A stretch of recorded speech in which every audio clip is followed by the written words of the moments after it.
We are live. Welcome back, ladies and gentlemen. I am your host, Blake Ruffino. This is Are You Serious Sports. We hope that you guys are making it a good one. We know that we are as well. Huge show in store for you here tonight. Olivia Whitmire will be joining us at 7:30 as we continue to go around your SEC. Tonight, we're going to go to Alabama. Is their quarterback situation as bad as everyone is saying it is? Is the quarterback position that bad as everyone says that it is? We'll talk to her about that at 7:30. Saban just bought a condo or house or what, a beach house, whatever, 17 or 27, I don't remember the number, $1 million in Jupiter, Florida. Is my man eyeing retirement? We'll talk about that with her here tonight. We'll go into a little bit of Ruffino's rant. Texas fans getting a little chirpy. Texas fans in the DMs. Texas fans in the mentions. Don't be doing it. Don't be doing it. Because what's going to happen in week 2 about a team that we're about to talk about in Alabama when you go to Tuscaloosa and get your teeth kicked in? We'll talk about a little bit of Texas here tonight. So we go back to practice tomorrow. We'll be out there. And one thing that are two things really that I want to see going into full pads tomorrow that I think LSU needs to build on to continue to get better this summer and going into this fall camp. We'll do a Saints update. Guys, you're a couple days away from preseason. Whoopity-doo. Zippity-yay. My, oh my, what a wonderful day. Guys, I think this team, I've told you, I think this team wins the division. You're going into practice. They got guys sitting out. They're not really doing a whole hell of a lot. Derek Carr's looked good. Everything that you expect was going to happen is happening. The only big thing that you didn't think that was going to happen is Jimmy Graham has gone off. And can that be a big weapon for the Saints? So we'll touch on that and touch on Jimmy Graham and more on conference realignment if we have time at the end. Don't know if you saw this today, but Notre Dame asking the ACC to bring in Stanford and Cal. What are we doing? What are we doing? Like, with all of this conference realignment, man, I just started asking myself, what are we doing?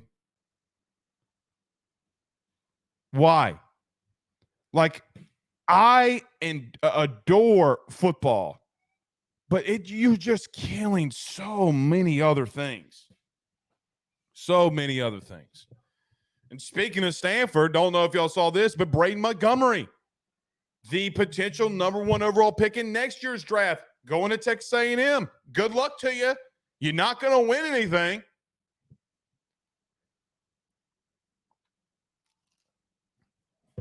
You're not going to win anything, big dog. Sorry to tell you. You were electric, but y'all ain't going to win nothing. You forgot who Mac Daddy J. Johnson is for just a minute. So we might talk on that at the end there as well. But we do got to get to some of these comments. I see y'all firing them in here. So we'll get to a couple of them. Let's start now. Ryan says, right. You're right about that pen. Okay. He said, if you haven't joined the forum, you're missing a lot. I do agree. Been giving Colin Simmons updates like it's like every hour you get a new hot pocket. Hot pocket.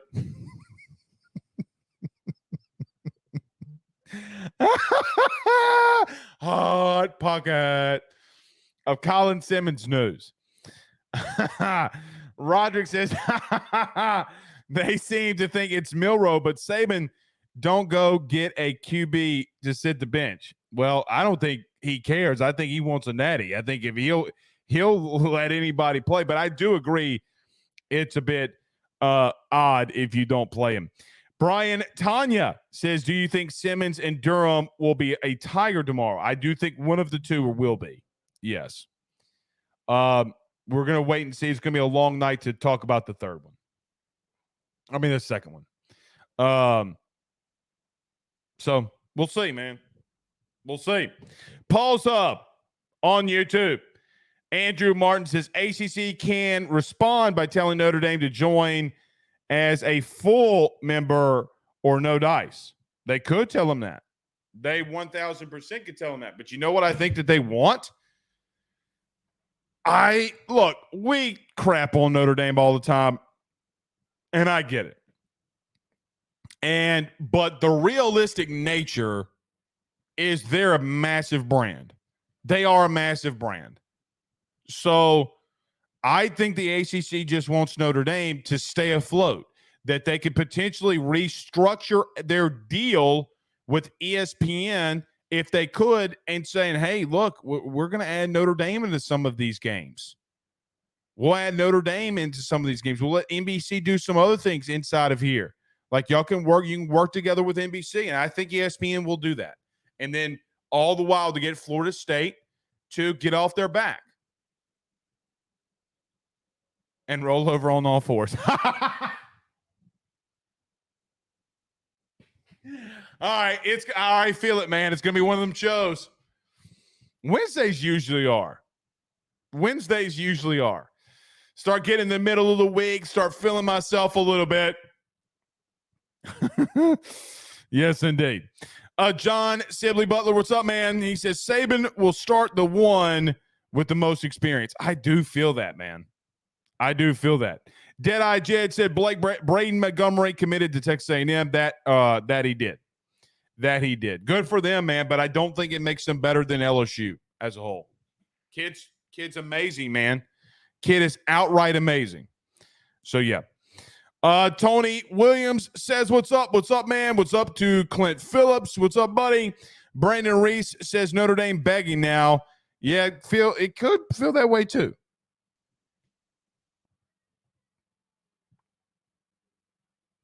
Look at this, man, Rob Boudreaux. Don't feel yourself on camera. I feel you. Well, what do I look like? Screech or something? You know what I mean? Or Pee Wee. God rest his soul. Rest in peace, Pee Wee, I guess. So, yeah. All right. Let's get rolling. Everybody do us a favor by hitting the like and share to all of those social media groups. If you're on Facebook, share to all of your social media pages. If you're listening to us on YouTube, like, subscribe, and notification bell. We're coming up close to getting to 6K. We're getting close. I need y'all to hit. I want 10K by the end of the season. Continue to hit that like, subscribe, and notification bell. If you're listening to us on wherever you listen to podcasts, rate, review, and subscribe. And if you're watching us on Fubo TV, welcome. We're greatly appreciative of you being here. Let's talk about our good friends, though, over at GM Varno & Sons, our good friends over at betonline.ag. Don't go anywhere. We got a lot to discuss football-wise.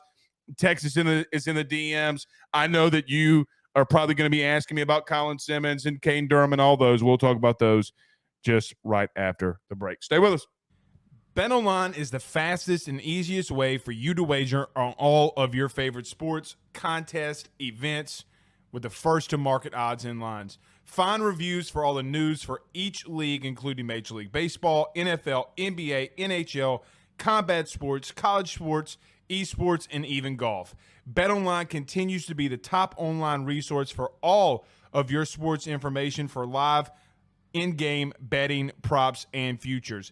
Head on over to BetOnline today and use your mobile device to join and make your first sports bet. Use our promo code BELIEVE50, that's BELIEVE50, BLEAV 50, to receive your 50% off welcome bonus on your first deposit. That's betonline.ag, betonline.ag.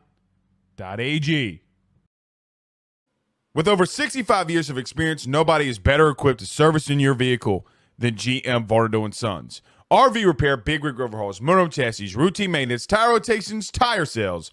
No job is too big or too small over at GM.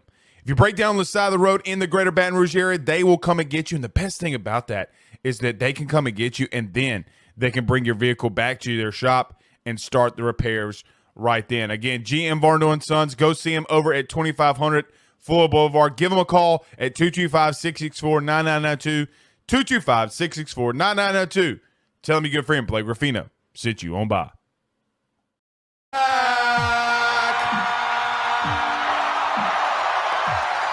Penn Jones says, Blake, you do kind of look like a heavy screech. Okay. Well, you look like an auto mechanic. I love it. I love when we can go back and forth with one another. Dwayne D says, Blake says, I know you are, but what am I? RIP to Pee Wee. Yes, indeed. Yes, indeed. Anthony B. Saint says, hashtag Ask Blake. So as we approach decision day tomorrow, has your confidence level changed, decreased, or stayed the same for both? It has stayed the same. It has stayed the same. Maybe gotten a little more 50-50. Guys, I am as 50-50 on Colin Simmons, if not leaning more towards Texas than anything. I just have been and seen and been around these situations to know, okay, that anything can happen when there's a 24-hour window. Anything can happen. Jamar Chase really is the massive one that you can remember that the recruitment was like that. I'm just not going to panic either way.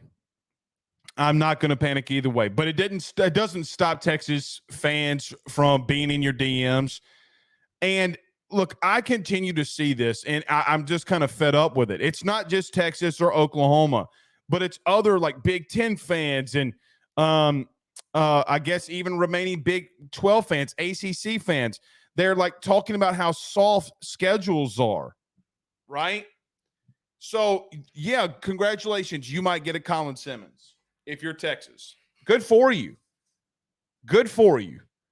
When LSU, God willing, gets Caden Durham, they're still the top 5 class. You are not. And they will get there. I think they'll be number 6 on 3. For people who like watching rankings, I think they'll be in the top 7 when Caden Durham commits, and they're not done. Dominic McKinley, can you flip a Relaford? Blake Ivy is still out there. You know, what's going on with him? So I do start asking the question, okay, you can continue to say what you want, but Lance Hurd, greater than sign Colin Simmons. I will continue to say that as long. I just think Lance Hurd's a dude. You know how to stop a really good edge rusher? You have a guy that's going to be a first-round pick on the offensive line. Then they're irrelevant. Then they can be irrelevant. You are going to be fine, man. You are LSU. I trust Brian Kelly. So a lot of people are like, oh, my God, if we lose him, then what? It's not the end of the road. It never is for one recruit. Never will be. The only times you can say that is not getting a transcendent type of quarterback. Like if you don't hit on a Joe Burrow, God bless it. But guys, if Jane Daniels doesn't hit last year and Miles Brennan quits or gets hurt again like he did, you're training a new young Garrett Nussmeier with no real backup. No real backup.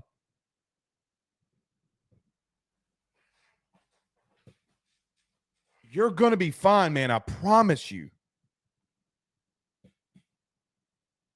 I promise you. So both of those guys are going to commit tomorrow at 2. Good on them. Let's roll it. Because I feel good where you are with Caden. I don't know where you're going to land with Colin Simmons. Don't know. But I will tell you, and I want you to listen to me. I want you to listen very closely. Very closely. Just because you don't get somebody on a Thursday doesn't mean in the future you're not going to get somebody on another Thursday. Huh? Be cool. Because you get Durham, you get Dominic McKinley, you flip a Relaford, you start getting that top 3, 4 range, 5 range, you ain't going to say nothing. You're not going to say nothing. You know what kind of class that you're building and putting together. You've always been able to do it. You've always been able to do that. And look, I was going to talk about Texas today, because it's been viral and it's been a thing on social media, Facebook, and even Twitter of LSU and Texas fans. You can say, look, they can say whatever they want. Oh, your schedule in the SEC is weak. What? That's the big thing today. You got Texas media or whatever he is running out here saying, oh, well, look at Georgia's schedule. It's weak. Or this schedule is weak. You can't win the Big 12.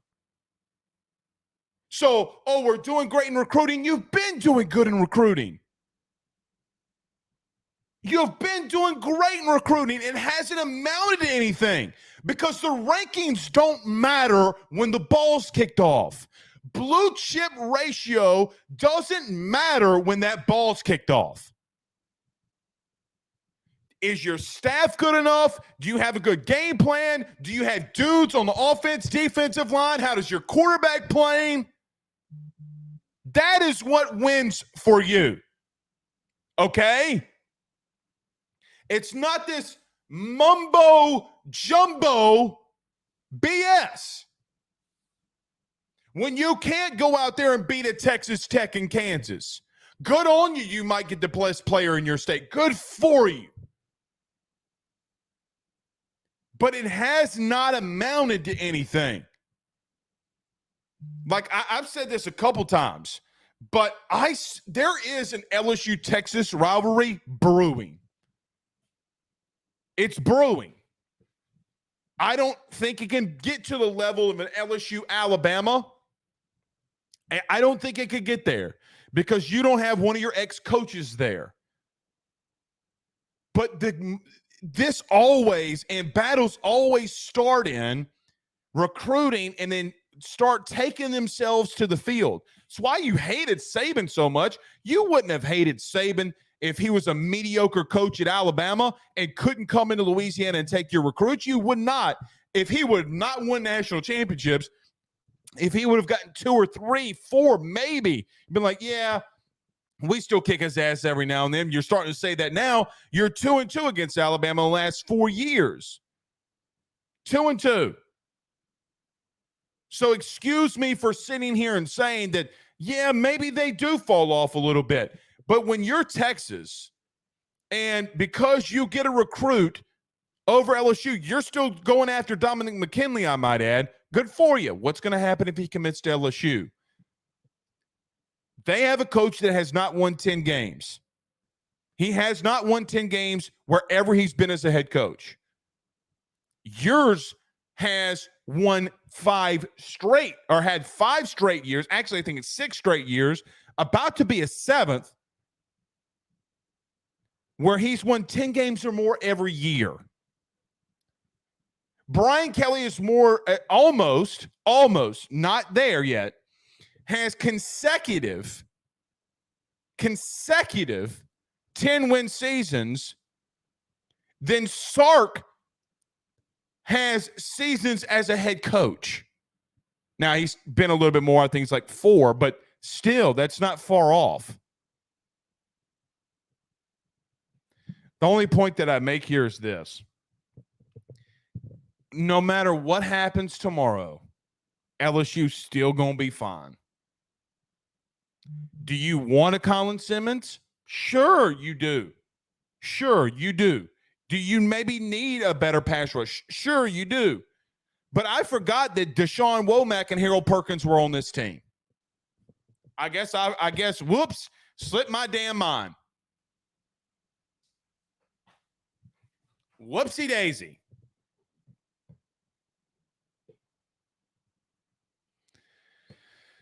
You're going to be fine, man.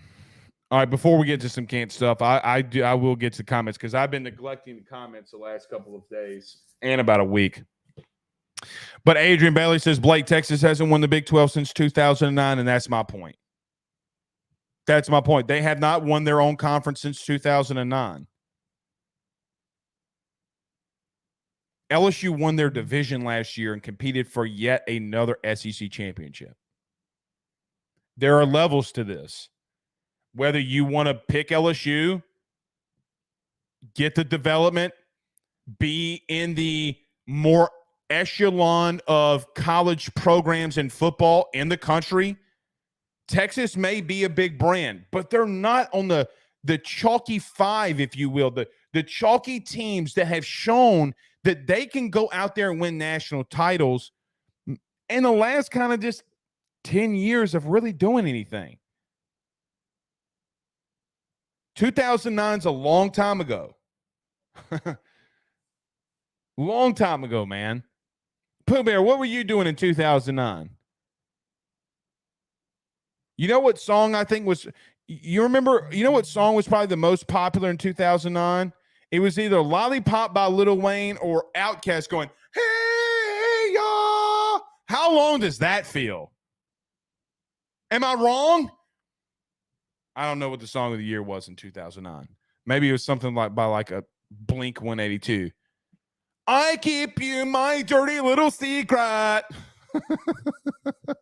Oh my God. Pooh Bear was first out of basic training. Thank you. Good sir. But how long ago does that feel? It's a long time ago. I mean, were smartphones even a thing? When smartphones just coming out? Barely won it then. That's true. I mean, when was the first iPhone made it? It was the year that they got the extra second against Nebraska. That's right. That's right. I was in college in 2009. My goodness. Holden Lee says, I was watching the Saints win the Super Bowl in 2009, long time ago. That's true, if you think about it like that. Brian Turner says, Outkast was 2003, 2009. I got a feeling. C King says Beyonce's Single Ladies was the number one song in 2009. Wow. And y'all ever been to a wedding? Y'all know Pooh says 2009 song of the year, Boom Boom Pow by Black Eyed. I just said Blink 182. Black Eyed Peas and Blink 182 is like the same damn thing. They're cousins of one another. Oh my God. Anywho.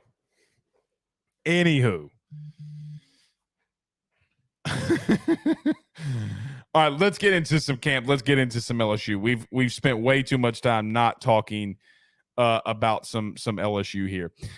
So look, we've recapped the first 5 days. We'll be back out there tomorrow. I'm pretty sure, I'm almost 1,000% confident that Brian Kelly mentioned this, but just in case he didn't, and we can double check this, but I'm pretty sure that LSU is going to be in all pads tomorrow, so things will really start kicking off in practice, because normally, guys, during the season, they go shells and helmet. They're not going to go full pads, and so they will only have, I think, maybe 7, 8, 9 maybe practices of this in full pads, and then the rest will be in shells. Maybe that might be too much. I'm just thinking about what we used to have to endure back in the day.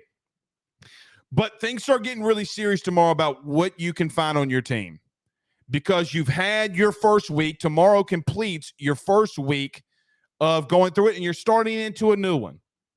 Starting into a new week, second week of camp. Here are some things that I think I want to see. Now, we saw it the last day.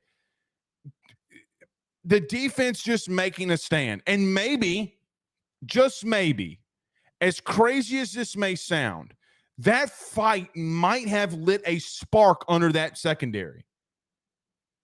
It might have lit a spark underneath that secondary to where they start playing a little bit. So when I look at going into week 2, of LSU's football camp, I just start asking myself, okay, I want to see more of that. I want to start seeing more of these one-on-one battles being won by both sides. Now we start seeing what the pass rush being influenced to Jane Daniels and Garrett Nussmeier and everyone. It starts becoming real. You're starting to scrimmage yourself. You're starting to get into a place where, okay, man, look, we really need to find out what we have here. This is when we start finding out what we got. Is Zy Alexander and Deuce Chestnut going to be the guys on the outside of this defense? They're going to be the bookends in the secondary. Can Greg Brooks continue to battle back, and is he going to continue to be in the slot? How does Andre Sam look from Marshall? There are a lot of questions that you have. But now you're going to pretty much unleash your front seven. Can this O-line, can the quarterbacks, can they start making those same reads when the front seven's coming after them? Now, one thing we did not mention last night, because Brian Kelly has been giving us the whole practice. Now, you can't shoot video on all of it, but he's been giving us the entire practice to be there. And all the media having that access has been pretty freaking cool. But I got to admit, yesterday when we were out there, the defense was sending blitz after blitz after blitz, and it continued to just on a repetitive basis from this offensive line. They were sending the heat on this LSU offense. O-line continued to pick it up perfectly. And Jaden was sitting in the pocket. Continues to pick it up at a very high and successful rate. Is that D-line going to get after this O-line front seven with Omar Spates and Harold Perkins? We've started to see Harold Perkins now moving to the outside in some of these situations, even though he was moved to inside linebacker. Greg Penn coming in along with with the Weeks brothers. Now we start finding out. And they will have a scrimmage this week, and then you can chart and say, oh, well, this scrimmage meant this. Well, guys, they're already doing it. I mean, we're already seeing it because we're in there every day. And that's been pretty awesome. I want to see this secondary get better. I do want to see so number two, and last thing before we get to Olivia Whitmire, I do want to see who starts making their way out of that running back room. Okay. It has been a complete unloading, if you will, on who's going to be, the starting guy at running back. They have rotated everybody. And nobody can say that I'm first team, this guy's first team. The only guy that has been really consistently running with the ones first has been Josh Williams. But that's on the first play of practice, and then everybody starts rotating in. 2 plays this guy, 2 plays this guy, 2 plays this guy. It is just amazing what Frank Wilson's doing with that position. So we find out tomorrow. As things start condensing, now you got to go find guys that can play. I think tomorrow's practice is going to be probably the biggest one. Probably the biggest one to see what you do have at moving forward. Now you start getting real with it. Maybe not the biggest practice. I probably shouldn't have said that, but it starts getting very real tomorrow. Okay. We'll get to a couple questions. 1 minute until Olivia Whitmire joins us. I saw this one. Last one, then we'll get to her. She said, Stephen Young says, we had running backs by committee in 2003, 2007. Both years were pretty good. Well, in 2011, too. 2011, too. And they are. But you had a rotation of 3 or 4. Stephen, we're talking about 8 guys that are rotating in and out. Like, legitimately 8. I don't think all 8 is going to – I don't think it's going to be like that. Right? Okay. Let's talk about our good friend Tyler Alexander over at eXp Realty. We'll talk about our good friends over the Drake Williams Law Firm, drakewilliamslawfirm.com. Olivia Whitmire joins us next. We talk a little Alabama when we return. He will sell your house and find you a new. Well, Tyler's the man, he's here for you. If you want to buy or sell, well, it's not too late. Dial 955-0008. Just call 955-0008. Y'all call Tyler, he'll shoot you straight. By the Drake Williams Law Firm, drakewilliamslawfirm.com. Whether you've been injured in an accident, you're preparing for a future with your estate planning, you're getting ready to close in on a real estate deal, or you're about to welcome a new addition through adoption into your family, or you're facing criminal charges, you need very experienced attorneys, and that is what the Drake Williams Law Firm will be able to do for you in navigating the legal system. The door to their cozy office in historic downtown Ponchatoula has been open since 1981. They have helped thousands and thousands of Louisiana families and individuals win cases, close on real estate deals, and regain that peace of mind. Their lawyers over at the Drake Williams Law Firm, Ernie Drake III, Ryan J. Williams, and Summer Vignair, are very determined, compassionate, and dedicated to their craft. It's the Drake Williams Law Firm, drakewilliamslawfirm.com. Give them a call today at 985-386-7600. Tell them your good friend Blake Ruffino at AYS sent you on by. All right, we are joined here by Olivia Whitmire. She is the sports director for WHNT. She covers the Alabama Crimson Tide. Olivia, how are you doing this evening? I'm good. Thank you for having me. And if anyone that watches me in Huntsville happens to be watching this, I do also cover Auburn. I'm just throwing that one out there so I don't get yelled at. But well, I don't want to get you in trouble because Hugh Freeze is doing some really special things. Maybe we'll talk about both of them with you here, not just Alabama, but we'll talk a little Hugh Freeze and Auburn because recruiting's doing really well. He's doing a very good job so far through the year. So, Olivia, let me ask you, I think the biggest question, number one, what's the vibe of Saban buying that house in Jupiter, Florida? Is my man about to retire? What's going on with Saban here? I don't think he's about to retire. And I love the house. I think it's beautiful. I would love to have a house in Jupiter, Florida. If he needs a guest, if he needs a babysitter for the grandkids, I am certainly available to take on that role. So I don't think he's about to retire, but I will say the vibe I'm getting around him, I don't know if you saw the clips from his first presser of fall camp. It frightens me. It frightens me. Like a calm, chill, chuckling Nick Saban on the first day of fall camp talking to the media. I don't know what's going on behind those closed doors, but it makes me nervous for others involved because we were like talking about it and someone was like, well, no, I'd be more scared of him yelling. And then he's like, never mind. No, I wouldn't. No, I wouldn't. Calm Saban is. Go ahead. I'm sorry for interrupting you. No, you're fine. Go ahead. I was just going to say, I like my Saban beat red and yelling at people. Right. You know, that's usually when the rat poison. It seems like he's letting rat poison in. That's what I feel.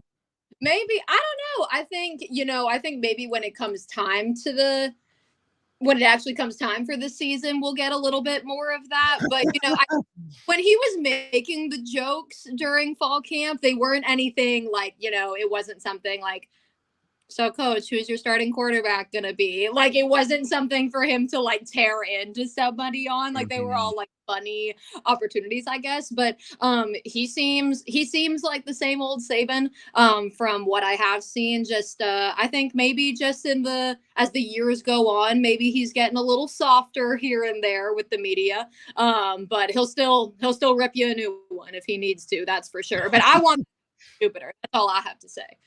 I feel you there. Well, I had to ask, because it's, I think it's always crazy when people are like, hey, this billionaire just bought a house. What does it mean? I'm like, he's a millionaire. He can do what he wants, Yeah, exactly. It's like, well, what do you want him to do with it? But it's then, him be able to use it when he eventually retires, which God knows when that's going to be.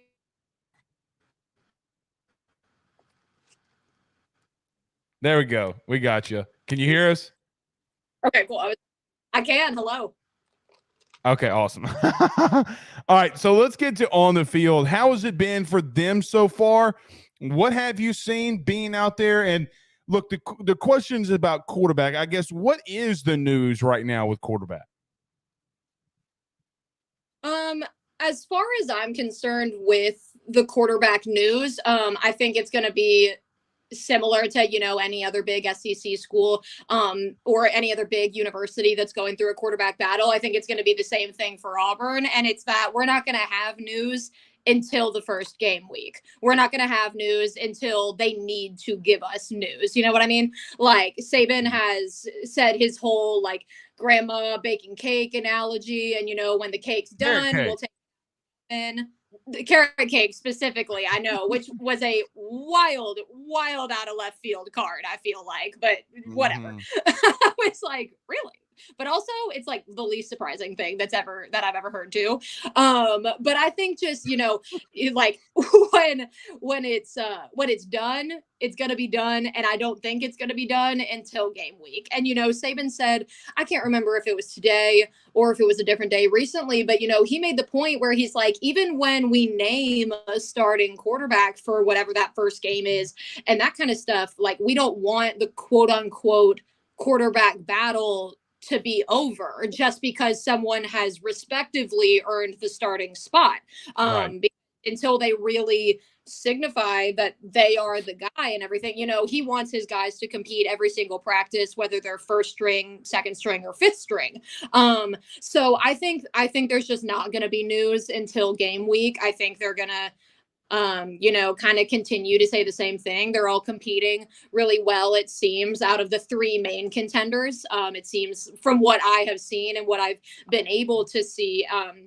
And I was listening in beforehand, and my friend was in the car with me. And when you were mentioning, Brian Kelly we can be in there the whole practice. You can't film the whole practice, but you can be in there the whole time. I'm like, right. Saban says, get out. You get 10. Yeah, I mean, he's given us, which is Olivia. This is crazy because I mean, it's wild because you get to cover other teams too. Like we got the first 15 minutes, and then you can be out there for the rest of the time. Now, the difference, and I don't know how Saban does his, but there's no access in season. Like August 23rd, like bye. See you on Monday. That's the only availability you're getting. But so it's been pretty nice. Let me ask you, though, and then I want to ask you about Auburn's quarterback situation, too. If somebody said, Olivia, you had to put all of your money on a starting quarterback day one, or game one, who do you think it's going to be? I think game one, I think it's going to be Milroe just because he had experience with them last season. But I also think you have to keep in mind this year, Alabama is not playing a Power 5 contender, like a huge matchup, and I mean, no respect to Middle Tennessee State by saying that, but, I think we're going to have a starting quarterback, but we're going to see at least one other guy, if not all three of the main contenders, I would say take some sort of snap in that first game. Now, the Texas game, which is the next week, that is a huge, what is the word I'm looking for? That's where we're really determining what is about to go down in Tuscaloosa this season. So I think they can use that first game to still kind of figure some things out, but I think they're going to have a pretty good idea going into it. And I would not be surprised if it was Jalen Milroe going into that game. Now, let me flip the script on you. Let's go up to a little bit more northern Alabama, and let's go to Auburn. Look, I could be so wrong with this because I'm not covering them every single day, right? Obviously, they have Peyton Thorne, and everybody thinks that he's just going to come in and just be the dude. But I still hear people from Auburn keep telling me, Robbie Ashford, Blake, don't do it to yourself. So, again, if you bet all your money on one player to start for Auburn game one, who do you think it's going to be? That one's a little trickier to me because I go I go back and forth because same concept. Robbie's got the experience, and same idea with Alabama and Auburn is Auburn's playing UMass to start the season. So we could kind of see both.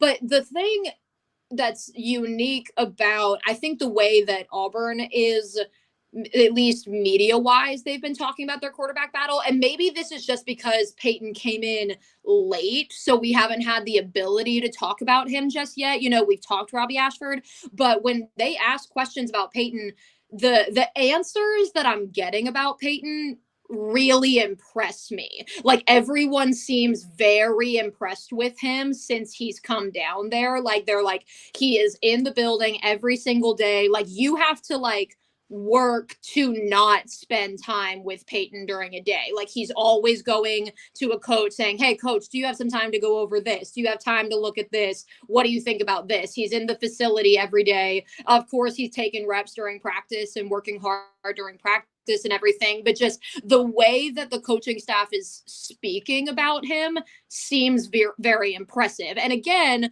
maybe I'm getting more of that out of Peyton than I am Robbie, because we've talked about Robbie before. We've had Robbie conversations before. So people are like, okay, what's the new shiny object down there for us to talk about? So more people are asking about Peyton. So maybe that's why I'm kind of getting that perception. So I would bet that it would be either Peyton or Robbie, but I could see it being Robbie against UMass and then maybe Peyton coming in later in the game.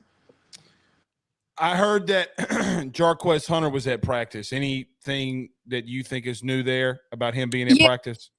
So to my knowledge, from what I'm understanding, he missed the first couple of practices that were available to the media.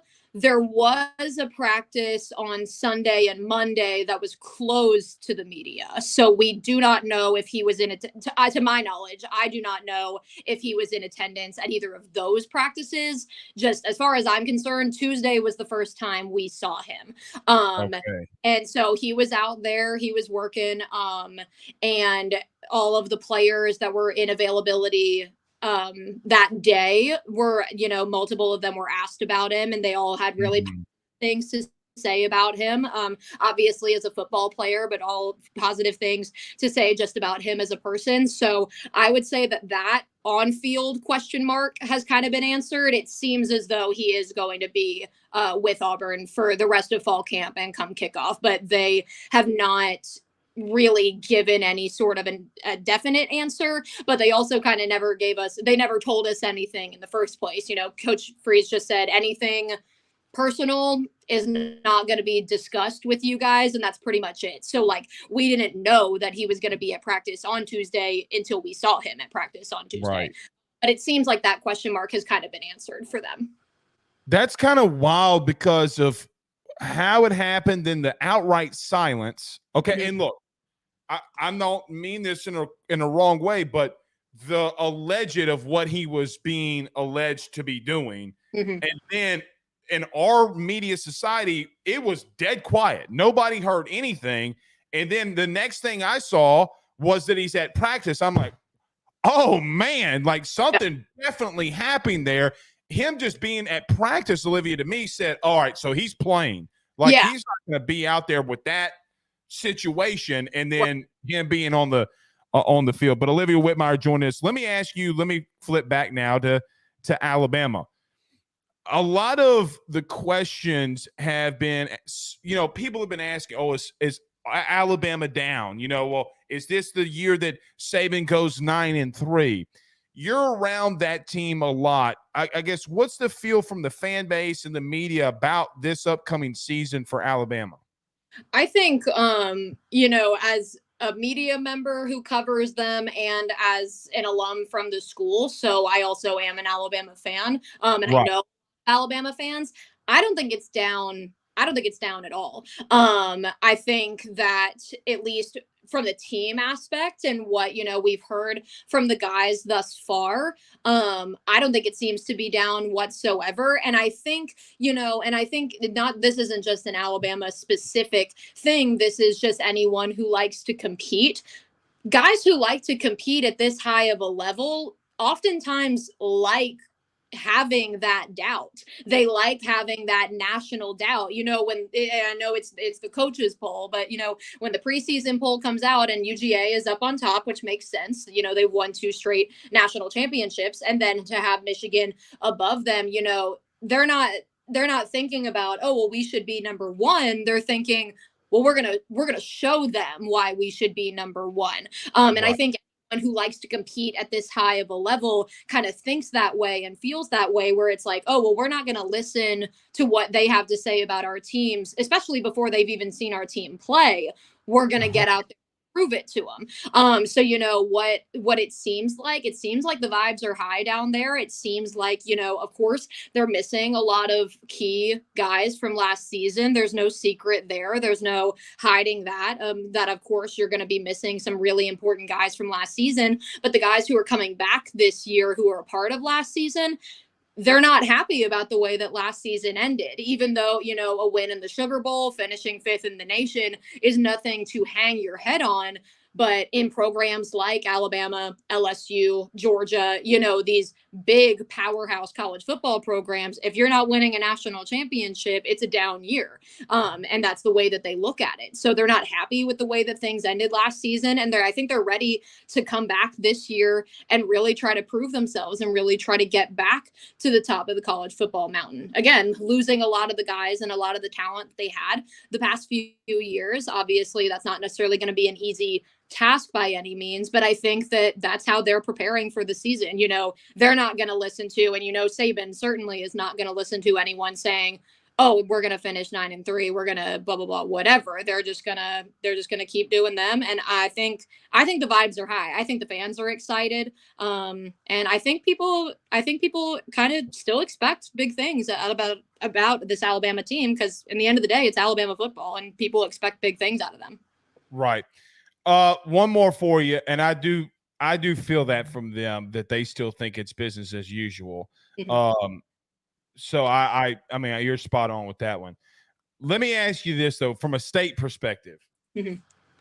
Hugh Freeze, and look, I don't know why this is. I can't put my thumb on it. I kind of know why, but when recruiting news happens, people walk to work a little bit differently when they land some big-time recruits. They walk different, they talk different. But Hugh Freeze just slipped 2 dudes, one from Georgia and one from Alabama. Mm-hmm. That's got to get the state talking, right? What's the vibe around the state now that Hugh has come in there and flipped a couple of 5 stars? Yeah, I think especially your point, you want to walk different, you want to talk different. I don't think so much that Hugh is doing it, but I think the Auburn fans are doing it. No doubt. Interaction that I see, especially between Alabama and Auburn fans, or Georgia and Auburn fans on Twitter. I'm like, oh my God, y'all need a hobby. It is just I'm just they're pulling stuff out of the woodworks from 2003, week 7. They're talking, and I'm like, what are you talking about? And they're goes to show, and I'm like, oh my goodness.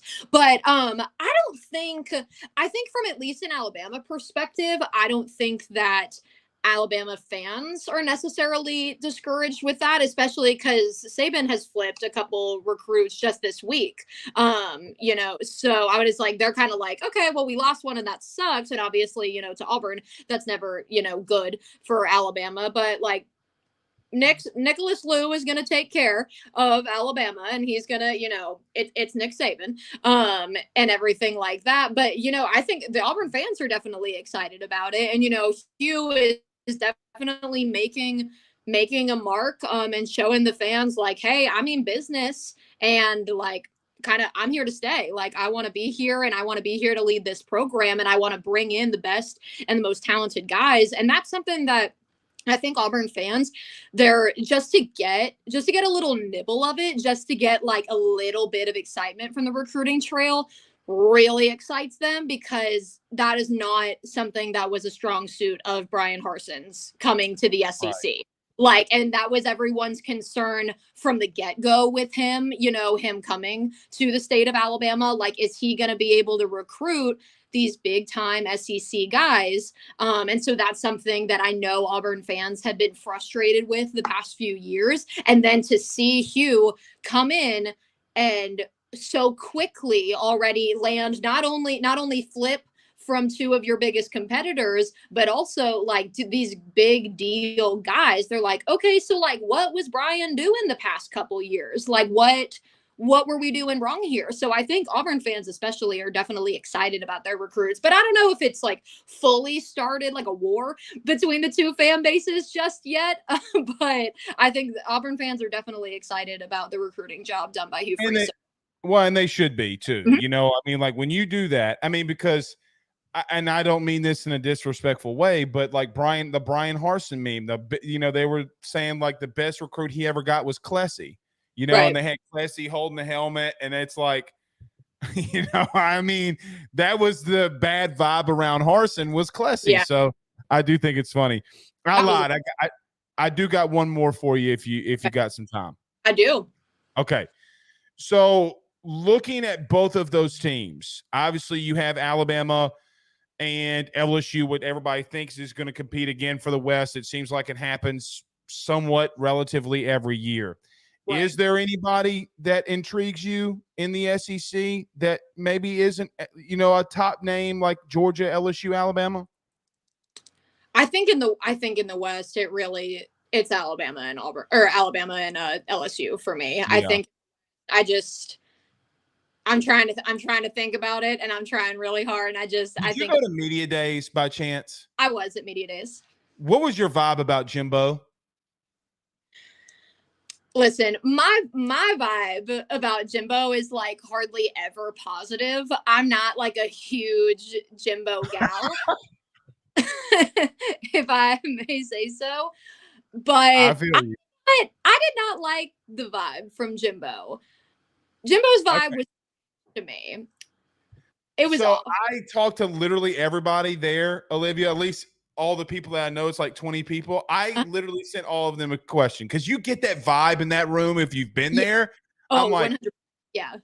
I'm like, what's up with Jimbo? They were like, dude, he's a dork. Yeah, he really is. He is a dork. I will agree with that. And he talks like 5,000 words a minute.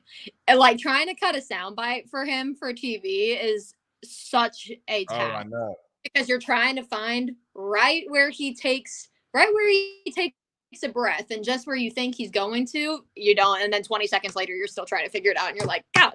But yeah, I don't know. His vibe was interesting for sure.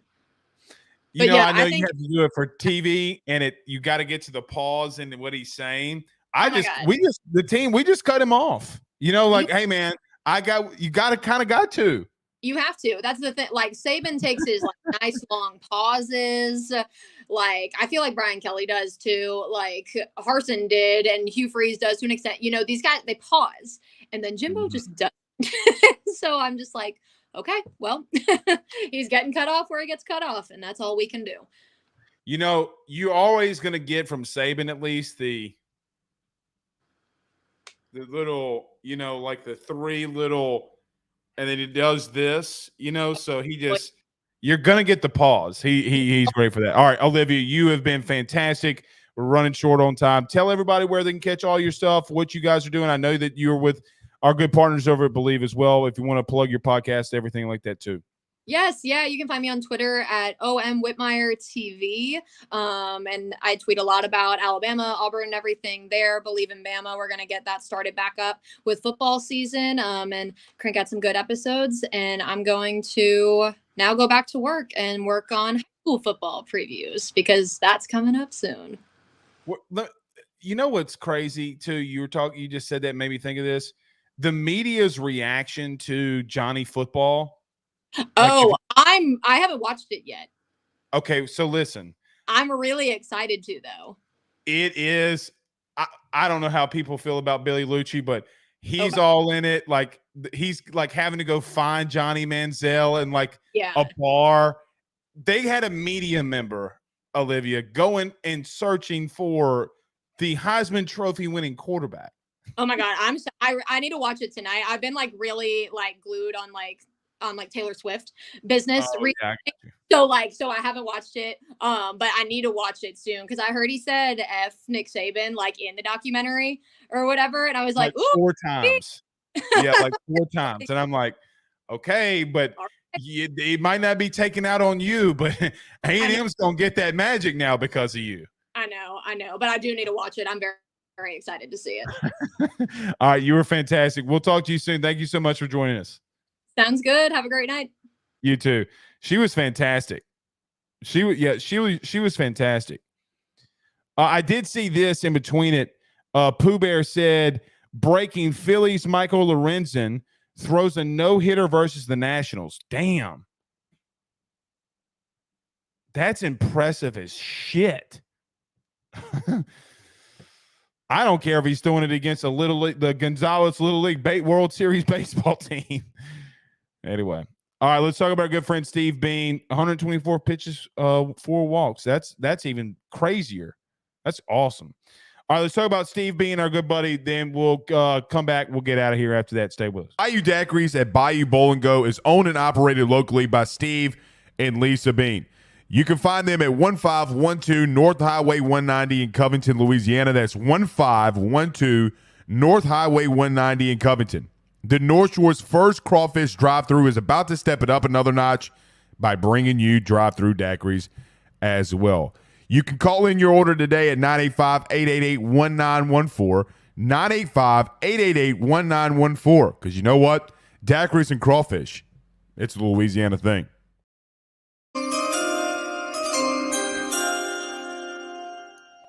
All right, we brought up producer Zach last night. Producer Pooh, you good to come on the show? All right. So Pooh Bear's joining us. Pooh Bear, I asked Zach this last night. I'll ask you this here tonight. What if the first week of camp has surprised you football-wise? I have to say, I thought the defense would be a lot further along. Just simply because of I don't know. I just thought the defense would be a lot further along, and from what I'm hearing, the struggles are a little concerning.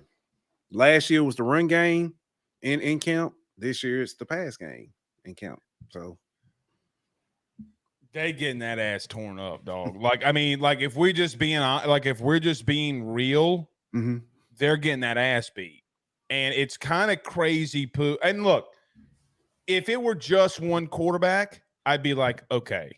Right. Like maybe it's the quarterback that is facilitating, like, so, and I held no, no things back here. Pooh, if it was Jaden that was out there ripping them alive, it'd be like, oh, okay, well, Jaden's taking the next step. Like he's really throwing the ball down the field. But then for Garrett Nussmeier to come in with the ones and eat them alive too, I just kind of sit back and say, God, dog it. Like 2 of them. Now, what would be concerning is they're like, oh, Ricky Collins came in and he tore the defense up too. Then I'd panic. No, Ricky. Look, I like Ricky, but I got to admit this. Yeah. The 7 snaps we saw Ricky Collins, okay? He had one really good deep ball to Shelton Sampson that was completed for a touchdown. The rest of the 6 snaps, the dudes were wider than toilet tissue paper walk-ons out there running routes, okay? I'm talking, bro, like they had a kid, Pooh, that was 5'11", 241 pounds running routes out there, all right? So we were Georgia's wide receiver crew. Gotcha. All right. I mean, you got Lad Mahonky, but Mahonky's not a bad receiver. But no, it kind of it would look like Boise State. It looked like Boise State out there. But I do agree that is the most concerning thing so far. Anything else stand out to you? All the high praise that I've been hearing about quarterbacks. Yeah. I mean, both of them. Yeah. Even Nuss. I was critical of Nuss a lot last year, but it was more so about his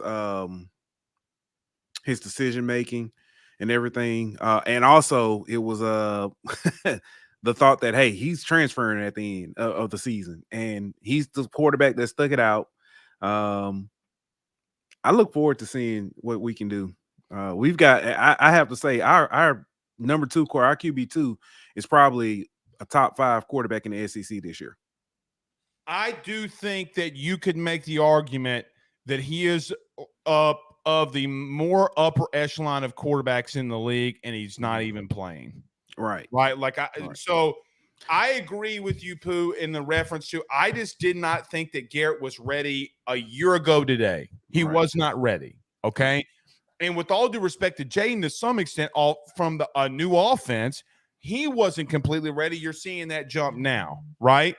Yeah. So you look at the both of them, okay? And I just start saying to myself, like, God damn, like either one of them so far have shown you, God willing, in the name of the Father, Son, Holy Spirit, God willing, if Jaden didn't go down against Georgia again, I feel better that Nuss, okay, well, you know he's going to have better decision-making. He can beat an Alabama if he needs to. That's the biggest thing to me because that position is just so massive for football, obviously. Yeah. Something that came up that I thought about. We had the discussion, and this goes back to 2 years ago, the bowl game against Kansas State, you know, Nuts not wanting to burn that red shirt. How many games did he play in last year? Did he play in more than 4? Auburn. All right, so let's go back. Southern, Auburn, Purdue. Okay, so he Georgia, did play in more than New Mexico State. Okay. Or New Mexico. So yeah, more. Yeah. Oh, New Mexico. Yeah, okay. I was going to say because it was. It was close. It was another. I mean, if they wanted to redshirt him and let him play last year, they could have done it. Yeah. But I do agree. So now that everything, Pooh, is kind of like coming full circle to some extent, okay, I will say this. I get the logic of not doing it more now because I did not think that Miles Brennan would make it through the season. Right? Like, I mean, did they really think that Miles was going to make it through the whole year?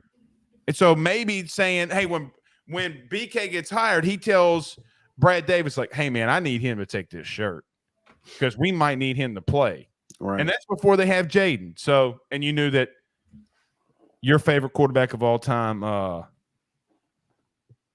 Max Johnson. I mean, yeah, that was, yeah. Anyway, anywho. Right. Y'all got a show when tomorrow? Tomorrow, HBCU hour. Okay, HBCU hour. All right. Yeah. So you're going to catch up at the Golden Boot, YouTube, all that stuff. Same thing, yeah. It's actually going to be, we're going to talk about how conference realignment is going to affect HBCUs. And if HBCUs did conference realignment, what would it look like? That's interesting. Because you don't see FCS teams, they either move up, they don't move to other conferences. All right. We're out of here. We'll see y'all tomorrow. Y'all have a good one. Peace.